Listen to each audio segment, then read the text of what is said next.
Hey YouTube, what's up? It's me again, and I haven't made a video in a little while, so I thought I'd come on and share a couple of thoughts with you that I had this morning. As I was standing in the shower, letting water roll down over me and you know, just generally kind of taking my time and relaxing a little bit, it occurred to me that, you know, a couple days from now, we're going to do something pretty grand, which is we're going to swear in the first black president of the United States, Barack Obama. Beautiful thing. I think he's a beautiful individual. I think his wife Michelle is gorgeous.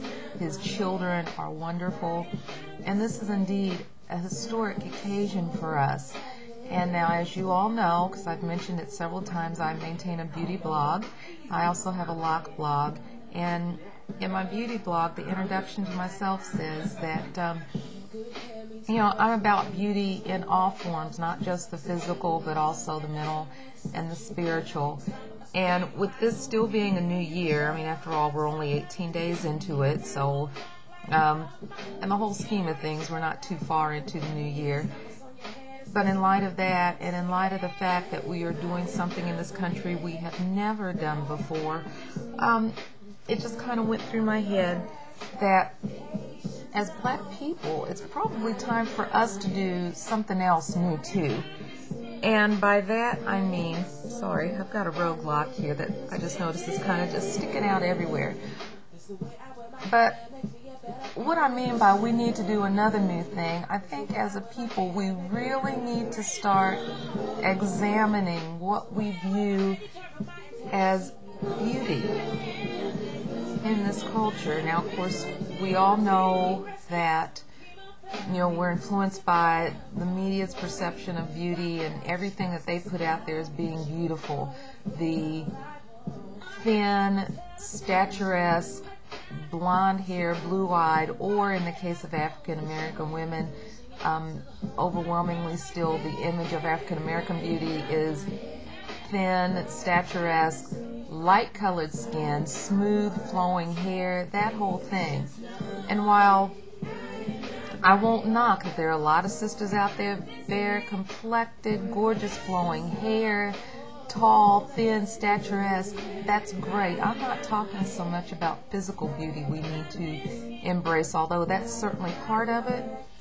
But I think as black people we need to realize that beauty is more than what's here. It's more than what can be seen physically. There is a spiritual core that we need to embrace. There is a moral core that we need to embrace. There is this thing deep within us that you can't physically see, but that's where true beauty springs from. And now to my sisters, you know, if you don't happen to be one that's blessed with physical perfection, and it's taken me a long time to learn this, don't think you're not beautiful just because you ain't Halle Berry. Don't think that you're not beautiful just because you don't fit what the media shows on TV and in newsprint in terms of the perception of beauty. Look inside. Find that core inside yourself. Find out what makes you uniquely beautiful. Beauty comes in all shapes, all color, all sizes. From the sister that weighs 97 pounds soaking wet to the sister that can be 350 pounds and owns every one of her luscious curves.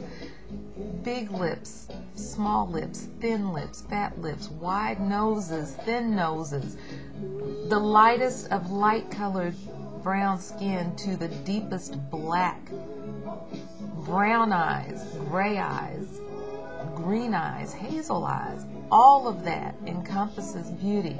The sister that has the deep, rich, booming voice, and the sister that has the really teeny tiny soft voice.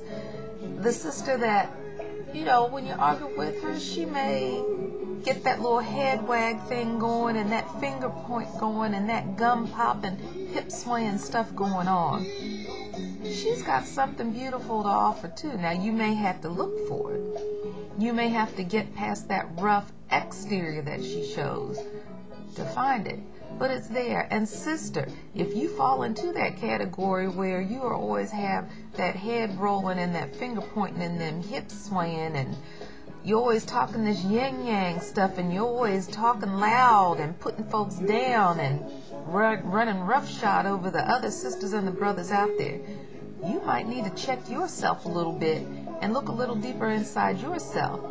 Because, you know, you might find that you're doing all that hollering and shouting and head wagging and finger point stuff because you're really not secure in who you are.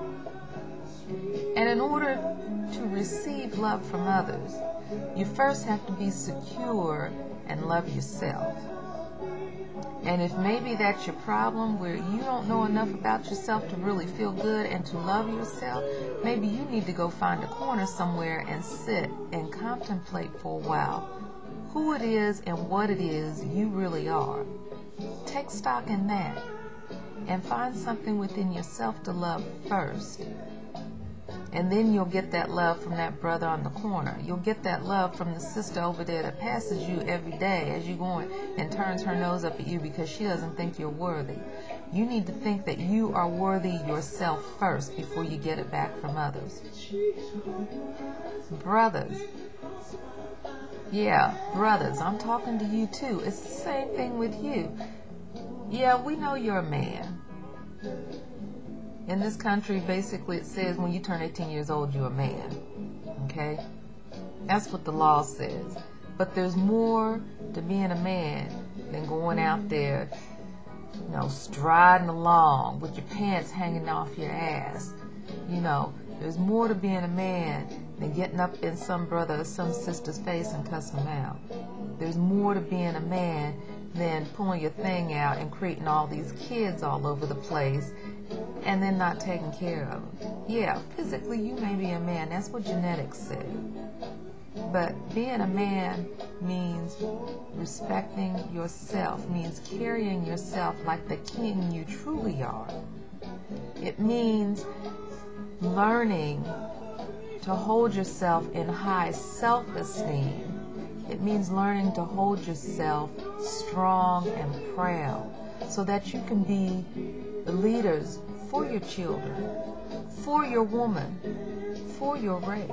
That's what being a man means. It means loving yourself, to carry yourself in such a way that you don't have to cuss folks out every time you turn around to make a point, or not.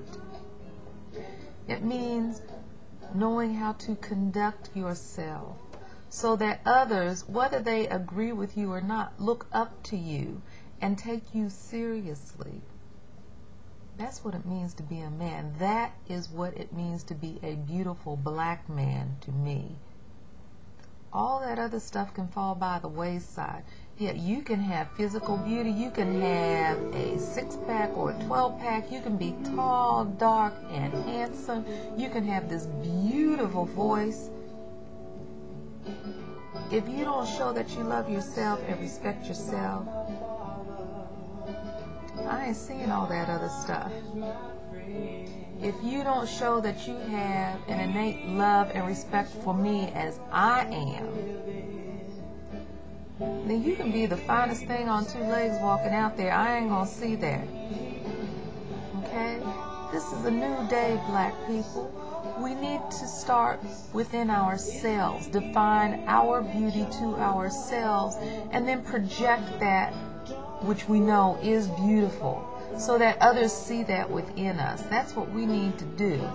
We need to take ourselves back and quit relying on the media and everybody else and their mama in the world to tell us what is beautiful. We need to find that for ourselves, and then we need to project that to others so that we are taken seriously by others. Think about what I said. This is a new day. It's a new time. And we need to be about what we need to be about. And all this other stuff that we've been about for so long needs to stop. just thought I'd share that with y'all. I'll talk to you later. Be blessed. Hugs and peace to all of y'all. Take care. Bye-bye.